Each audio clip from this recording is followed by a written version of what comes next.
అస్సలాముఅలైకుం. అందరికీ నమస్తే.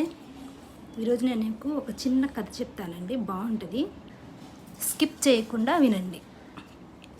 ఏంటంటే, అనగనగా ఒక రాజ్యంలో ఒక సమస్య ఎదురైంది. అది ఒక కుర్రాడి వల్ల. అయితే అందరూ కలిసి రాజుగారి దగ్గరికి వెళ్ళారు. రాజుగారి దగ్గరికి వెళ్ళి చెప్పారు, రాజా, మాకు ఈ కుర్రాడి వల్ల అన్ని సమస్యలే,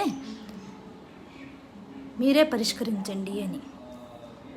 అప్పుడు రాజుగారు ఏమిటి అని అడిగితే చెప్పారు, ఈ కుర్రాడు ఎక్కడికైతే వెళ్తే అక్కడ దరిద్రమే, ఎదురొస్తే ఎవరికీ మంచి జరగదు అని అందరూ మొరపెట్టుకున్నారు.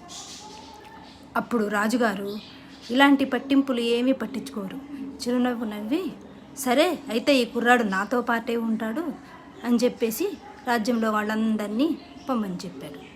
రాజుగారి మాట వినాలి కదా, అందరూ వెళ్ళిపోయారు ఇళ్ళకు. అలా ఆ రోజల్లా అలా గడిచిపోయింది. చీకటి పడ్డది, పడుకున్నారు. తెల్లారే రాజుగారు ఆ కుర్రాడిని చూద్దామని చెప్పేసి తన దగ్గరికి వెళ్ళి చూశారు. చూసి తిరిగి వచ్చేటప్పుడు కాలు జారి కింద పడ్డారు.